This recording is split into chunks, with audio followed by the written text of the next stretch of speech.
Elle se tenait dans l'embrasure de la porte, son sac en toile toujours sur l'épaule, et dit « Il n'y a rien à dire. Tout va bien. » Puis elle s'approcha, me serra comme une infirmière qui rassure un patient avant de le recoucher, et ajouta « Tu te prends trop la tête. Va prendre une douche. Je vais réchauffer les pattes. » Je la regardais poser son téléphone face contre le comptoir. Le même geste chaque soir ces derniers temps. Le même ton distant. Le même demi-sourire qui dit « Ne cherche pas. Ça a l'air bien ne veut pas dire que c'est bien. » Je le lui dis. Ce soir, oui, répondit Chloé. Allez, Nicolas. Ne commence pas, elle m'embrassa sur la joue et passa devant moi. Je restais là, la fourchette toujours à la main, et la laissai glisser sur l'assiette. Si j'avais su où cela allait nous mener, j'aurais pris une photo de cette étreinte. C'était la dernière chose normale que j'ai eue d'elle pendant un moment. Je n'insistais pas ce soir-là. Le lendemain matin, je préparai le café, laissai le sien sur le comptoir, et partis pour le chantier. Je gère des rénovations commerciales. Mes journées sont faites de planning, de livraison et de problèmes à régler. Des maths simples. Ce qui se passait à la maison ne s'additionnait plus. Le changement commença doucement. Chloé arrêta de me demander comment s'était passée ma journée. Elle mangeait plus tard, prétextant avoir déjà mangé, puis faisait de longues promenades pour se vider la tête. Le rire qu'elle me lançait autrefois pour des bêtises, moi mélangeant le tri sélectif et les ordures, moi appelant le labrador des voisins par le mauvais nom, se transforma en silence. Poli, efficace, comme si j'étais un client dont le contrat était presque terminé. Au bout de la 3e semaine de ce manège, je mis mon assiette dans l'évier, m'essuyai les mains et le dis aussi clairement que possible. Asseyons-nous ce soir. Si tu as rencontré quelqu'un, dis-le. Je serai correct. Nous pouvons nous séparer comme des adultes. Si ce n'est pas ça, alors nous nous réparons, nous ne faisons pas semblant. Ses yeux se levèrent d'un coup. Rencontrer quelqu'un? Tu es sérieux? J'ai posé une question directe. C'est dégoûtant, siffla-t-elle. Tu penses vraiment si peu de moi? Si peu? Non, je pense que cette distance froide n'est pas aléatoire. Alors maintenant, je suis la méchante parce que je suis fatigué de travailler et que je veux marcher. Nicolas, tu t'entends? Je gardais mon ton stable. J'entends beaucoup de soirées tardives, beaucoup d'invitations déclinées et beaucoup de téléphones posés face contre le comptoir. S'il y a une raison, je peux la gérer. Tu peux la gérer, dit-elle en riant d'un rire sec. Waouh! Merci de me donner la permission de respirer. Tu sais quoi? Je ne vais pas faire cette paranoïa. D'accord, dis-je. Alors je me trompe. Si c'est le cas, je m'excuserai. Tu devrais t'excuser tout de suite. D'accord. Je suis désolé de t'avoir blessé avec la question. Je la regardais dans les yeux, mais la question restait. Chloé secoua la tête comme si j'avais traîné de la boue sur un sol propre. Elle attrapa ses clés. Je vais chez Sophie. Je vais me calmer. La porte se referma. Je restais là, seul avec le bourdonnement du réfrigérateur. Je m'étais excusé parce que je le pensais, mais les excuses ne changeaient rien aux chiffres. Je savais quand quelqu'un me vendait du vent. Je ne la suivis pas. Je ne courus pas après elle. Je pris une décision à la place. Cette semaine-là, j'ajustais la logistique de ma vie. Pas de grands discours. J'arrêtais d'attendre minuit. J'arrêtais de faire les choses douces qu'il a laissé filer. Bien sûr, je vais chercher ton pressing. Oui, je vais chercher tes vitamines. Je vais reporter ma course parce que tu pourrais vouloir dîner. Je remis ma salle de sport à mon emploi du temps à 5 heures du matin. Je dis au gars que je resterais tard 3 soirs et pris un projet supplémentaire. Je préparais mes propres dîners en rentrant et laissais le sien sur une assiette si elle était sortie. Si elle voulait un partenaire adulte, elle en avait un. Si elle voulait un concierge, elle l'avait perdu. 3 soirs plus tard, je remarquai un petit détail. Le compte familial cloud que nous utilisions pour partager les listes de courses n'affichait plus sa localisation. Avant, oui, non pas que je vérifiais, mais c'était là par défaut. Maintenant, non. Les paramètres ne se changent pas tout seuls. Je cliquais un peu partout. Partage de localisation désactivé. D'accord. Au petit déjeuner, je lui fis glisser son café. ton téléphone fait quelque chose de bizarre. La liste de courses ne s'est pas synchronisée. C'est bon. Elle but une gorgée. J'ai dû appuyer sur un truc. Je vais le réparer. Elle ne le fit pas. Ce fut ma première vraie confirmation. Pas une preuve, mais la confirmation qu'elle gérait ce que je voyais. Je ne me jetais pas dessus. Je laissais reposer et j'avançais. Sophie est la meilleure amie de Chloé. Elle travaille aux ressources humaines, a 2 enfants, un mari nommé Marc qui appelle tout le monde « chef ». Ils habitaient à 10 minutes. Nous avions fait des barbecues, des collectes de fonds pour l'école, le train-train habituel de la banlieue. Marc et moi n'étions pas vraiment amis, mais nous connaissions nos préférences en matière de bière. Je n'appelais pas Sophie. Je ne commençais pas à murmurer. Je commençais par les faits. Au bureau, notre informaticien, Pierre, passait avec une boîte de câbles 4-6. Je l'arrêtai. Une question rapide. Le téléphone de ma femme est sorti de notre partage de localisation familiale. Tu as déjà vu ce bug? Il haussa les épaules. Seulement quand quelqu'un le désactive. Il sourit, puis lut mon visage et se radoucit. Tu peux aussi faire du suivi de véhicule si ton application de voiture le permet, au moins pour la voiture. Et si c'est un bouton partagé qui peut être réactivé sans faire d'histoire? Ça dépend de l'appareil. Il tapota son clavier. Envoie-moi le modèle par SMS, je te laisserai un lien. Je le remerciai et passai à autre chose. Je n'avais pas l'intention de me transformer en détective privé. J'avais l'intention d'arrêter d'être aveugle. Ce soir-là, j'énonçai une règle de plus sur l'îlot de la cuisine. Nous en avons fini avec la routine peut-être dîner, peut-être pas. Je reprends mon emploi du temps. Du lundi au jeudi, je suis à la salle de sport tôt et tard sur le chantier. Le vendredi, je rentre à 18h. Le samedi matin, je suis au magasin de bricolage. Ensuite, je serai dans le jardin. Si tu veux du temps, dis quand. Chloé ne leva pas les yeux de son téléphone. Alors maintenant, je dois prendre des rendez-vous. Non, tu dois respecter le fait que mon temps a de la valeur. Comme le tien. Elle leva les yeux au ciel. Je vais faire une promenade. Prends une veste, dis-je, et je retournai aux factures devant moi. Ce fut l'initiative numéro 1. Plus d'espace mou qu'elle pouvait remplir et effacer. 2 jours plus tard, après qu'elle fût sortie jusqu'à presque 23 heures, Sophie avait eu besoin de se défouler. Elle rentra à la maison avec des courses et un sac en papier contenant de la soupe chaude. Elle le dit devant moi comme une offrande de paix. J'ai fait une scène l'autre soir, murmura-t-elle. Je ne sais pas pourquoi tu as dit ce que tu as dit, mais j'ai surréagi. Le travail a été lourd. J'oublie de débrancher. Je ne veux pas qu'on se batte. Pas se battre, lui dis-je. Juste une petite dispute. Je suis désolé, dit-elle et me toucha l'épaule. Je la laissai faire. Je hochai la tête. J'apprécie la soupe. Ces excuses furent le premier signe de détente. Et je me détendis pendant 1 heure, ce qui était le but, je pense. Nous regardâmes une émission. Elle glissa ses pieds sous ma jambe comme autrefois. Je n'abordai pas le sujet du téléphone. Le soir suivant, j'activai le commutateur que Pierre m'avait envoyé. Rien d'invasif, rien d'illégal. J'activai à nouveau le partage de localisation de base qu'elle avait désactivé en utilisant les paramètres familiaux sur lesquels nous étions tous deux d'accord des années auparavant. J'ouvris également l'application de voiture que nous utilisions tous les deux pour les rappels d'entretien. Elle avait un petit ping de localisation de véhicules que je n'avais jamais pris la peine d'utiliser. Je ne suis pas un fouineur par nature. Je suis un bâtisseur, mais les bâtisseurs mesurent. Les schémas apparurent rapidement. La promenade du soir touchait une zone de quartier plus au sud, près de la piste cyclable du fleuve. Rien de mal à ça. Elle se figeait aussi pendant 45 minutes dans un café qui ferme à 19h.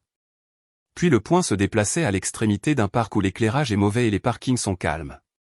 2 soirs après ses excuses pour la soupe, elle sortit dans une robe que je n'avais pas vue depuis longtemps. Sophie a eu une semaine difficile, dit-elle en enfilant un cardigan. Je serai de retour vers 21h.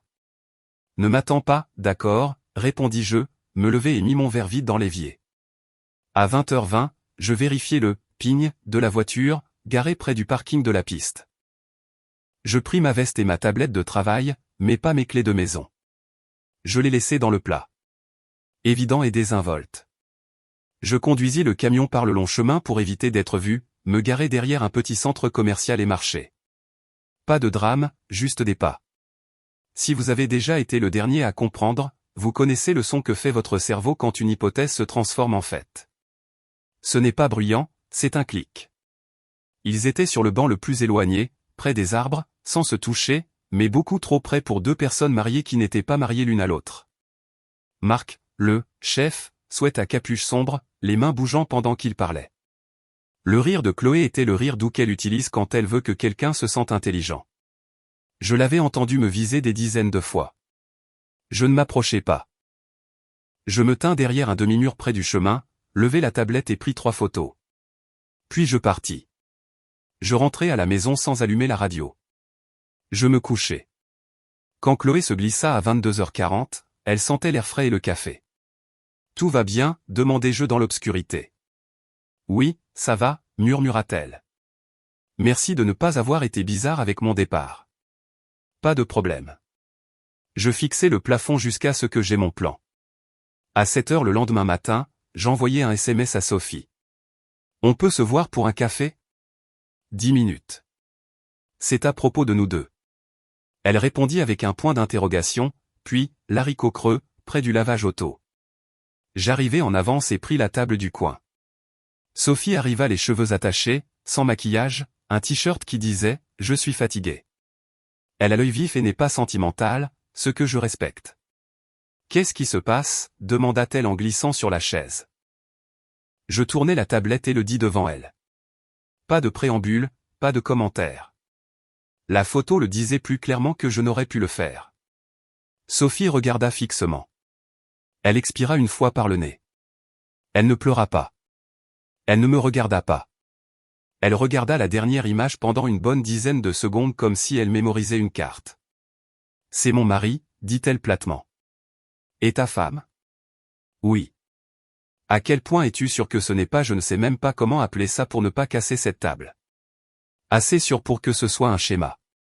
J'ai des données de localisation. Je ne suis pas ici pour exploser ta vie en public, Sophie. Je suis ici parce que si j'étais toi, j'apprécierais la courtoisie. » Elle hocha la tête.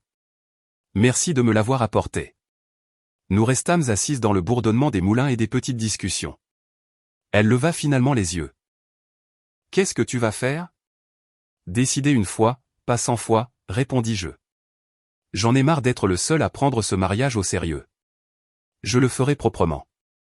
Je fixerai des conditions justes et définitives. Je ne la salirai pas, mais je ne ferai pas semblant non plus. Son visage se durcit d'une manière que je n'avais vue qu'une fois. Quand une présidente de collecte de fonds pour l'école avait essayé de la culpabiliser pour un autre week-end de travail bénévole. Je ne reste pas avec un homme qui fait des promenades secrètes avec une autre femme, et je ne vais certainement pas financer son confort pendant qu'il le fait. Alors, oui, propre, mais ferme. Nous parlerons de logistique, pas de sentiments. Elle avait une amie qui connaissait la procédure administrative. J'avais un conseiller financier qui me devait une faveur. Nous convînmes d'un calendrier discret. Nous convînmes d'une chose de plus. Pas de grande scène avant que cela ne compte. Nous nous rassemblerions, nous préparerions et choisirions notre moment. Elle se leva pour partir, les mains sur la table. Ça te dérange si je garde ces photos? Elles sont à toi maintenant. Sophie les glissa dans son sac en toile.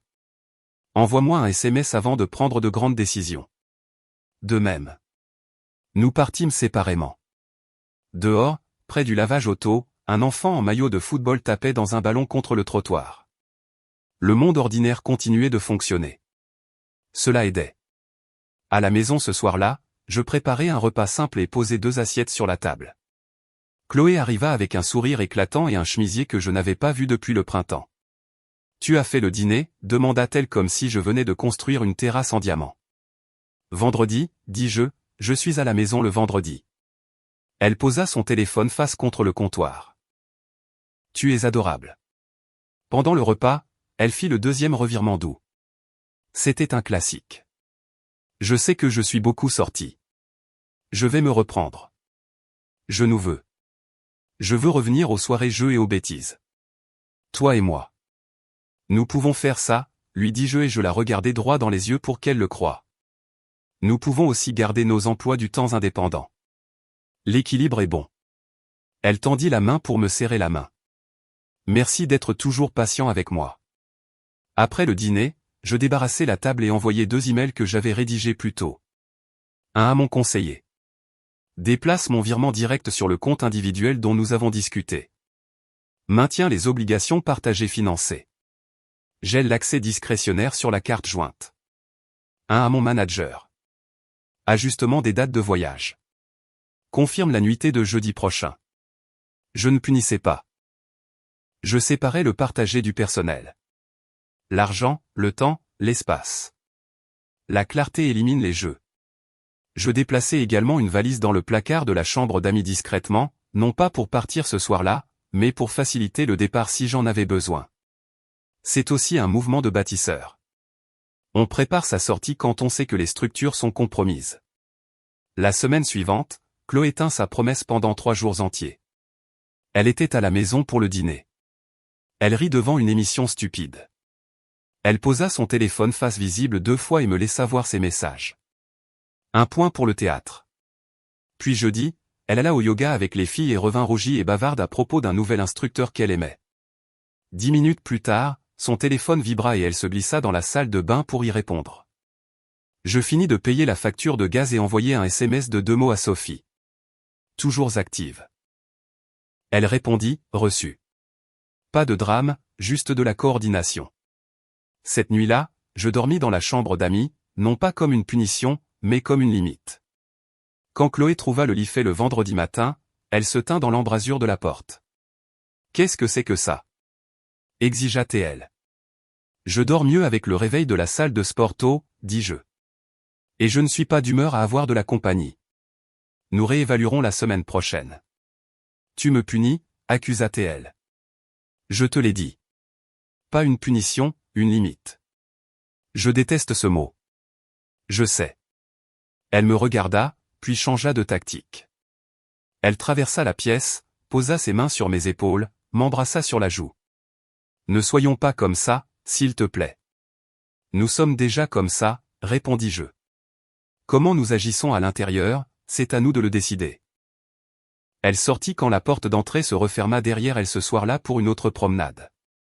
Je ne la suivis pas. Je ne la traquai pas non plus. Je m'assis à la table, remplis la première moitié d'un dossier qui mettrait fin à mon mariage et envoyai un SMS à Sophie. Papier lancé. De même, répondit-elle. Respire. Je le fis. Une semaine plus tard vint le moment qui décida du reste. Samedi à 15 h. J'étais au magasin pour prendre des clous de finition quand mon téléphone vibra. Chloé. Salut, je suis avec les filles. Je risque d'être en retard. Ne m'attends pas, moi? Où? Sa bulle resta là, puis. En ville. Il y a un trafic horrible. Je serai là dans 1 heure, peut-être 2. Je regardai la carte. Notre berline. Elle n'était pas en ville. Elle était dans un motel en bordure d'autoroute 2 sorties plus au sud. Le genre avec une enseigne fanée et un restaurant collé sur le côté. Je ne me mis pas en colère. La colère est bruyante. Les décisions sont silencieuses. Je posai les clous sur le comptoir, payai en espèces et actionnai un autre interrupteur silencieux. Le temps. J'appelai Sophie. Elle décrocha à la première sonnerie. C'est le moment, dis-je. Où? J'envoyai la capture d'écran. Elle ne demanda pas 2 fois. Je suis à 5 minutes de chez toi. Passe me prendre. Je m'arrêtai devant chez elle. Elle était déjà dehors. Sweat à capuche, casquette, sac en toile. Elle monta et ne dit pas un mot avant que nous soyons sur la bretelle. Ça va, demanda-t-elle. Je suis solide. Sur le parking. Nous ne nous sommes pas faufilés. Nous nous sommes garés près du restaurant où 3 gars se disputaient à propos d'un match. Nous avons traversé le béton comme si nous avions une réservation. Je fis défiler mon fil de discussion et tapé. Moi, ne t'inquiète pas. J'enverrai ça à sa femme et le trafic se dégagera tout de suite. J'attachai la carte en direct avec la localisation du motel. 15 secondes plus tard. Non. S'il te plaît, non. Encore 10 secondes. Nicolas, je te supplie. Je ne répondis pas. Je me tins sous le soleil avec Sophie et j'attendis. Ces portes vitrées s'ouvrirent comme un lever de rideau. Chloé et Marc sortirent dans cette sorte de demi-course maladroite que les gens font quand ils essaient d'avoir l'air désinvoltes. Ils se figèrent tous les deux quand ils virent Sophie à côté de moi. Les gars du restaurant se turent. Un couple avec une poussette ralentie. Ce n'était pas une foule, mais c'était assez de regards pour rendre l'air cassant. Chloé fut la première à parler. Ce n'est pas ce que tu crois. La voix de Sophie sortit basse et précise. C'est exactement ce que nous pensons et ce que nous savons et ce que nous avons mesuré pendant des semaines pendant que vous nous traitiez tous les deux comme des meubles. Marc tenta un petit rire. Sophie, allez. On peut? Elle le coupa d'une paume levée. Tu as fini de me parler comme si j'étais ton dossier RH. Tu promènes la femme de mon ami comme un nouveau jouet.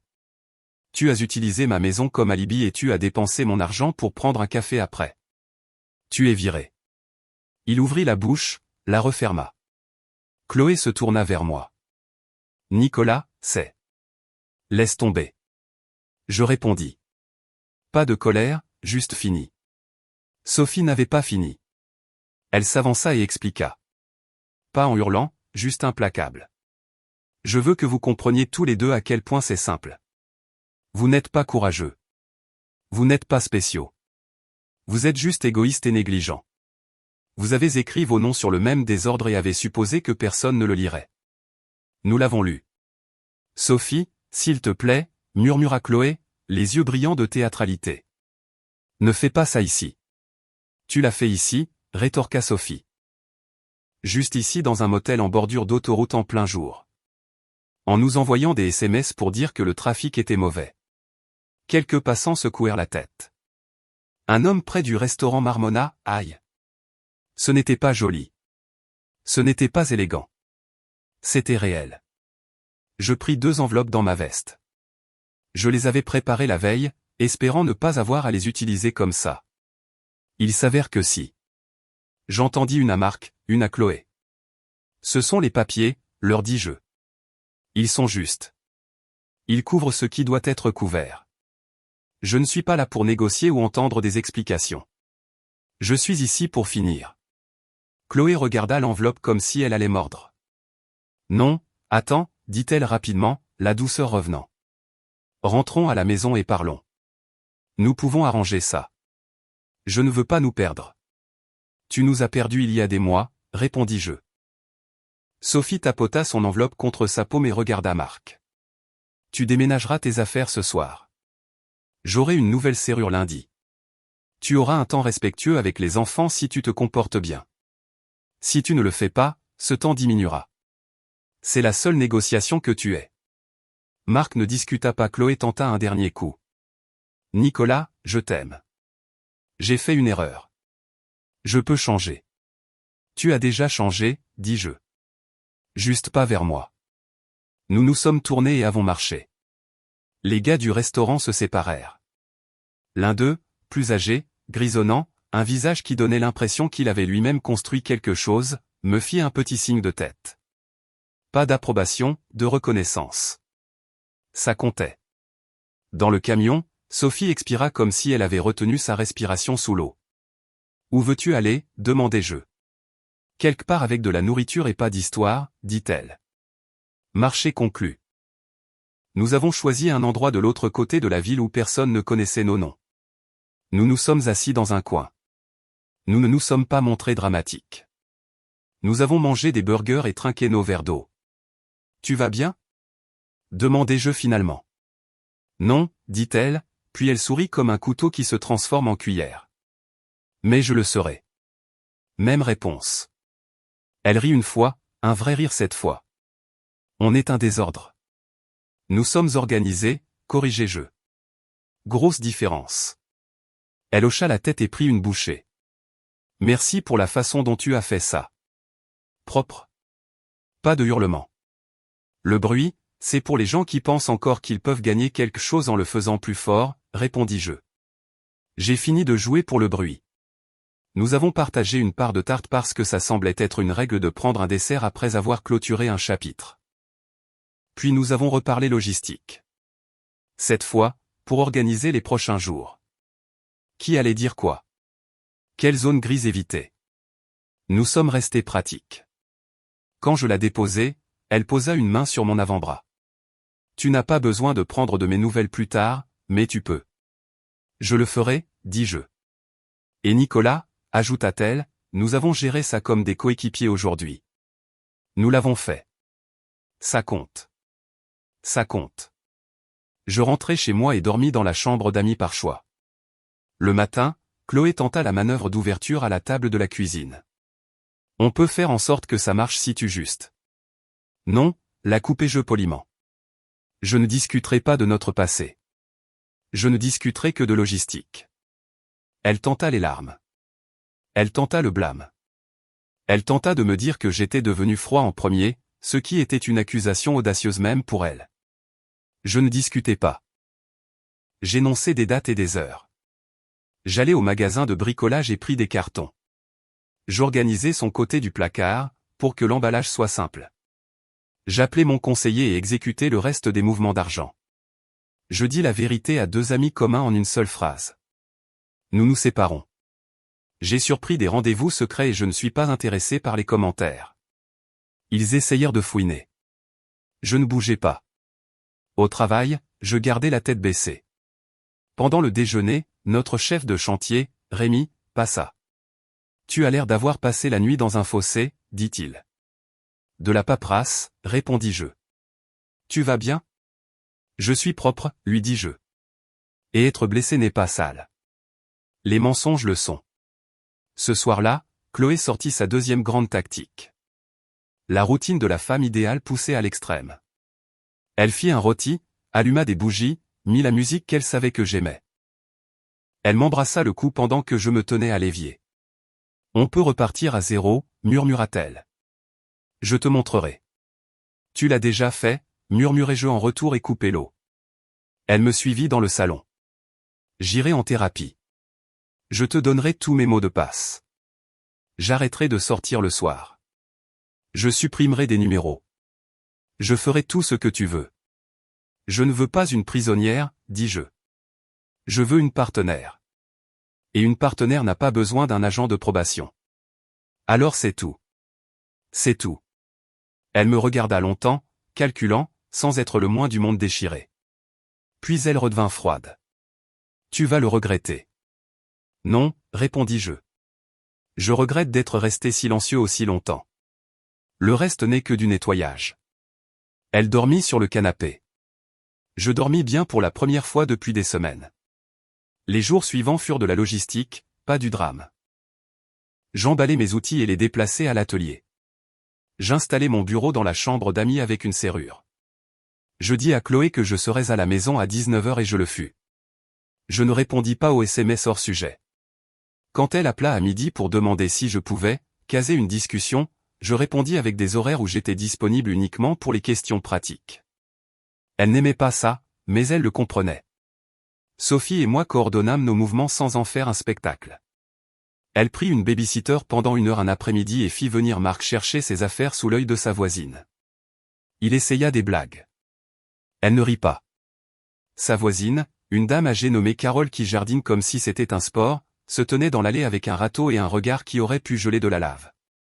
Ce fut le moment de « territoire étranger » dont je ne savais pas que j'avais besoin. Un autre adulte qui soutient une limite sans avoir besoin d'un discours. Le jeudi, Chloé envoya un SMS, « Dîner ce soir ?» Juste nous. Je répondis, « Pas ce soir. » Elle insista, « S'il te plaît, logistique seulement. » Elle resta silencieuse pendant un jour, puis me frappa avec le coup final.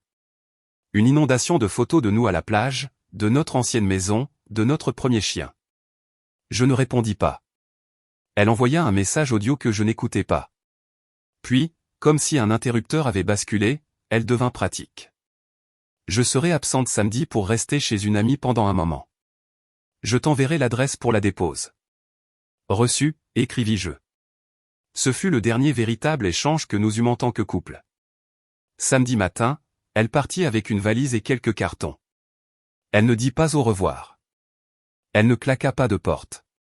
Elle sortit simplement comme une locataire qui met fin à un bail. Je préparai du café, sortis sur la terrasse arrière et appelai Sophie. « Comment tu tiens le coup ?» demandai-je. « J'ai connu de meilleurs moments, dit-elle. Mais je vais dîner ce soir. » Pas un rendez-vous, ajoutai-je. Parce que nommer les choses correctement est important. Un repas pour que nous ne restions pas seuls à regarder les murs. D'accord, répondit-elle. Et Nicolas? Oui, peut-être que, pas un rendez-vous, est exactement ce dont nous avons tous les deux besoin. Et si ça devient un rendez-vous plus tard, nous le saurons. Juste. Nous nous sommes rencontrés dans un petit endroit près du lac et avons parlé de tout sauf de nos anciennes vies. Le travail, l'horaire de football des enfants, la clôture ridicule d'un voisin. Nous avons ri de bêtises, puis nous nous sommes rattrapés et avons ri de ça. À un moment donné, elle tendit la main sur la table et toucha mon poignet sans réfléchir, et aucun de nous ne retira sa main rapidement. C'était simple. C'était humain. Quand je la raccompagnai à sa voiture, elle me regarda comme si elle recalibrait quelque chose. « Tu n'es pas un de ces hommes qui a besoin de chaos pour se sentir vivant, dit-elle. »« Non, répondis-je. J'aime un plan clair et une bonne nuit de sommeil. »« Moi aussi, dit-elle. »« Bâtissons là-dessus. » Doucement, ajoutai-je. Doucement, acquiesça-t-elle. Nous l'avons fait. Les semaines se transformèrent en un nouveau schéma. Les papiers suivirent leur cours sans problème. Des amis appelèrent. Certains curieux, certains de soutien, certains fouineurs. Mes réponses restèrent les mêmes. C'est fini. Je vais bien. Ceux qui insistaient n'en obtenaient pas plus. Ceux qui respectaient la limite restèrent dans ma vie. Chloé tenta 3 autres petites sondes. Des SMS à minuit. Une photo d'un endroit où nous allions. Une invitation pour les fêtes envoyée 2 semaines à l'avance pour anticiper l'organisation. Je ne répondis à aucune qui n'était pas de la logistique. Pas cruel, juste ferme. Elle comprit. Marc déménagea dans un appartement en bordure de rocade. Je le sais parce que son camion n'était plus dans l'allée de Sophie. Et c'est tout ce que je voulais savoir. Le cercle d'amis qui lui tapait dans le dos lors des barbecues se détourna. C'est ça le respect. On ne peut pas l'acheter et on ne peut pas le louer. On le garde en ne traitant pas négligemment les gens qui vous font confiance. Il l'a appris à ses dépens. Sophie et moi avons pris notre temps. Nous ne nous sommes pas exhibés. Nous avons eu des dîners où la conversation a cessé de porter sur le tri et a commencé à porter sur l'espoir. Nous avons emmené les enfants à un marché aux puces un week-end et avons acheté une chouette en céramique ridicule que le plus jeune a insisté pour qu'elle surveille la cuisine. Nous avons laissé l'ordinaire faire son travail. Une nuit, 1 mois après le motel, nous nous sommes assis sur mes marches arrière avec 2 tasses de thé. Pas de vin, rien de dramatique. Elle s'appuya sur mon épaule. « Tu sais de quoi je suis reconnaissante ?» demanda-t-elle. « De quoi ? Tu ne m'as pas explosé au début. Tu m'as apporté des faits et tu m'as laissé décider. C'est du respect. Tu as apporté la même chose, dis-je. Nous nous sommes rencontrés à mi-chemin et avons avancé. » Elle sourit. Nous sommes sortis d'une mauvaise pièce et sommes entrés dans une meilleure. Cela résume bien la situation. Nous avons planifié de petites choses. Un voyage en voiture à l'automne. Déplacer un bureau pour que ses enfants puissent faire leurs devoirs chez moi sans camper par terre. Un match de basket le samedi où nous serions les adultes ennuyeux avec des collations. Chloé envoya un dernier message un après-midi. Je viendrai chercher le dernier carton la semaine prochaine. S'il te plaît, laisse-le sur le porche. Nous le ferons, écrivis-je. Et je le fis. J'ajoutai une note avec 2 lignes. Prends soin de toi. La clé ne fonctionnera plus après vendredi. Pas de menace, pas de drame, juste une limite fermée. Ce vendredi, quand le serrurier eut fini, il me tendit les nouvelles clés. C'est un jeu propre, dit-il. Merci, répondis-je. Je restai là 1 seconde, le métal chaud de sa paume, et pensais à toutes les portes que j'avais ouvertes et fermées dans ma vie. Celle-ci comptait plus que la plupart parce que je ne l'avais pas claquée. J'avais juste tourné la serrure et m'étais éloigné du bruit. Les gens pensent que la partie satisfaisante est la scène sur le parking. Ce n'était pas le cas. Ce n'était que la vérité. Exposée en plein jour. La partie satisfaisante était tout ce qui a suivi, quand j'ai tenu ma parole. Chloé vit toujours en ville. J'entends des bribes. Elle loue un endroit qui résonne. Le cercle qui gravitait autour d'elle s'est rétréci. Ce n'est pas ma victoire. C'est la mathématique qui paie sa propre facture. Quant à moi, je vais bien. J'ai gardé la maison. J'ai changé le camion parce que j'en avais envie et parce que je pouvais. L'atelier a doublé son chiffre d'affaires ce trimestre. Les gars sur le chantier plaisantent en disant que je souris davantage. Ils n'ont pas tort. Sophie laisse maintenant un pull sur ma chaise parce qu'elle a froid le soir. Elle garde une brosse à dents chez moi parce que c'est pratique. Nous ne nous précipitons pas. Nous n'avons pas besoin de le faire. Nous savons tous les deux ce que nous voulons. Le calme, le respect, une maison où personne ne regarde par-dessus son épaule quand son téléphone vibre. Parfois, les gens me demandent comment j'ai su quand partir. Je leur dis la vérité. J'ai su au moment où j'ai réalisé que mes excuses ne réparaient pas les chiffres. Je dis qu'après cela, ce n'était que de l'ingénierie. La dernière chose que j'ai dite à Chloé qui comptait, c'était à ce motel. Tu as déjà changé. Juste pas vers moi. Cette phrase a clos le livre. Tout ce qui a suivi a été un meilleur chapitre.